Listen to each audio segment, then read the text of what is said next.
Welcome back to Pat and Go with Paul Browning. I'm your host, Paul Browning. We're here with DJ on the ones and twos. We're missing Mike Lewis, but we want to show Mike some love. Make sure that we are liking and subscribing on the YouTube channel, KPPF 1040 AM Radio, and also Pat and Go with Paul Browning. Make sure we're liking and subscribing there. Comment, share it.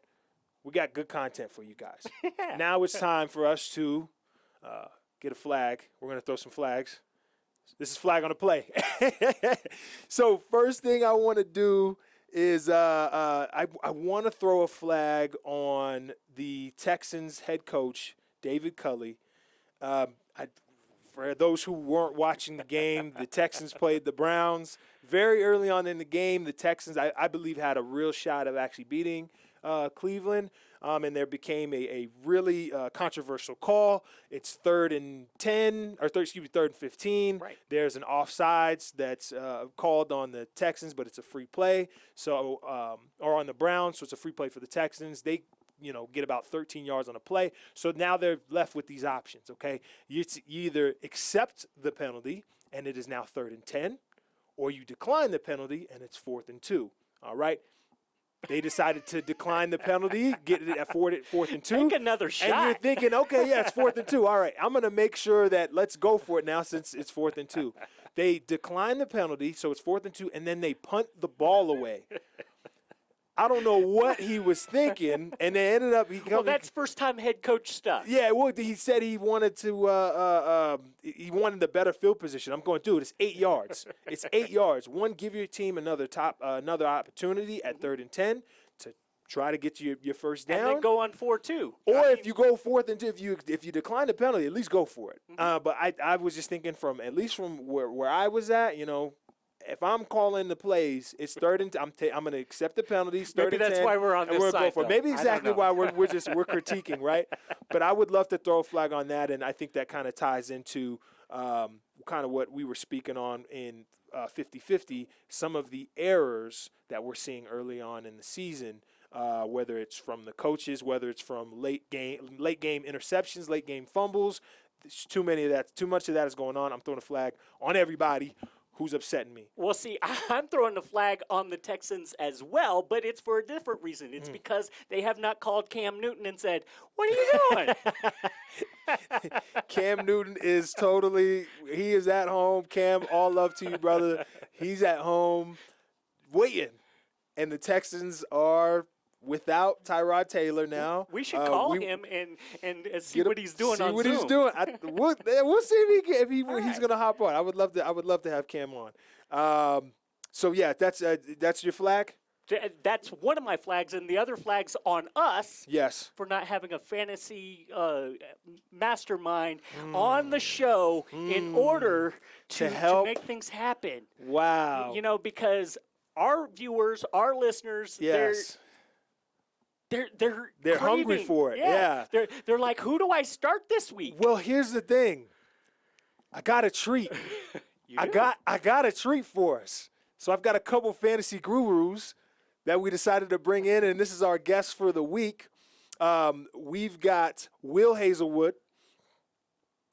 Oh, so they're taking us under the hood. That's what you're telling me. Well, hold on. We've got a couple guests coming in. Guest? We've got a couple guests coming in. We've got Will Hazelwood.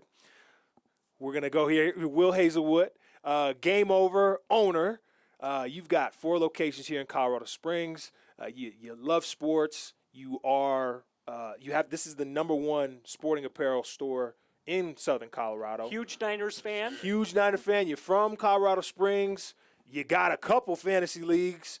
You're going to have some takes for us. Oh yeah. Definitely. And then our Pat and Go fantasy insider, we've got Brandon Gray, Mr. Gray. How you doing? What's up, Mr. Gray? He is a former college linebacker at Manchester University in Indiana, all-conference, academic All-American. So he's got the brains. But on top of that, like I said, he's our fantasy guru. You've got 13-plus fantasy leagues that you're currently in. getting it all going. We are looking for some real takes. We are so glad to have you guys on the show. Don't be afraid of the microphone, guys. Yeah, I need to hear you. definitely. So real quick, Will, I wanted to touch on this. How are things going? Game Over. Just wanted to see tap into that for our audience to know what's going on with Game Over. Yes, sir. Things are going great. Like you said, we have 4 locations here now. We're actually opening another one this Saturday. Those of you who are familiar with us, we're just moving locations right next door. So come check us out. We're getting a bigger location, bringing you more selection, more than you already had. As you know, we are the best sports store here in town. Yeah. Just trying to make it better. Look, I'm a routine customer. I love Game Over. So that's real. And then I love how he keeps me stocked with Raider stuff. So 100%, yeah, you know. And then Brandon, well, you're a 49ers fan, Will. Brandon, you're a Packers fan. Yes. So I mean, you've had a pretty good past week, right? Oh yeah, I feel good about it. Definitely. But those 49ers, the problem with week 1 was the pass rush. Yeah. 49ers, that's what they bring. So Yeah. again, with that young line with the Packers, I'm a little iffy, but I'm still gonna go with my boys. Yeah. So. So I like how this has ended up working out because Oh, yeah. what is this? This is a Sunday night game. Yeah. That's where we're going. So, but beyond that, one of the things, the 49ers are still undefeated, all right? There's not that many teams in the NFL that are undefeated. One of those teams is the Denver Broncos, all right? How far can Denver take that? And I know I was able to have a conversation with a couple people outside of the studio, pre-production in the past episodes where I'm going, hey, Denver, I got them winning the division. The Chiefs just lost to the Ravens, and they've got a really tough schedule.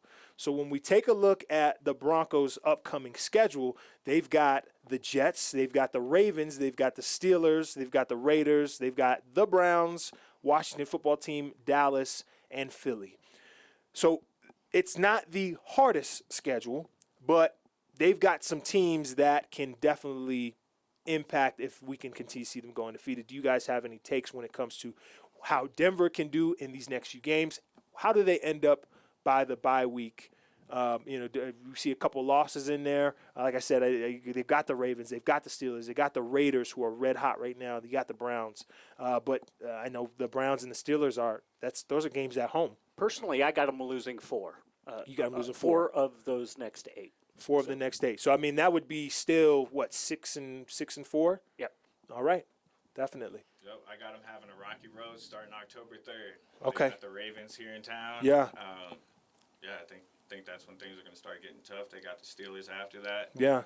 Some really good games coming up for them. So I don't disagree at all by the 6 and 4. The 6 and 4. Mm-hmm. I'm gonna go a little bit different. I was gonna say that they were gonna kind of fall off after the Ravens, but you talked about it last week with that secondary, and then that D line as well. Yeah, they can match up with anybody. It's really the consistency with Teddy Bridgewater. Yeah, and I like him. I liked him in Minnesota. I liked him when he came in for Drew Brees when he went out. Definitely. I think he's a baller. I think he's gonna come out and continue to do well. And I say they only lose 2 of those games. 2 of those games. I can see that. What I see Dallas going to Dallas being a rough one. That may be difficult. Usually they play pretty well in Pittsburgh, but for them to have the Ravens coming to town, they've got the Jets coming to town this today at 11. We got the Jets coming to town. They've got to go to the Browns. I think really they may only lose 3 of those games. In my mind, I see them only losing 3 of those games. I can see 7-3 Denver. Kansas City's going to have a more rough time, and they've got the Bills coming up soon. They also going to have I know they've got the Steelers coming up. There's going to be some tough games for Kansas City. So I can still see Denver holding on to that lead. But yeah, I want to get into some fantasy takes, but we're not going to do it just yet. But first, we're going to finish. We're wrapping up this segment here. Okay. No more flags. No more flags on the play. We're going to take a short break, and then we'll be right back to go under the hood. This is Pat and Go with Paul Brown.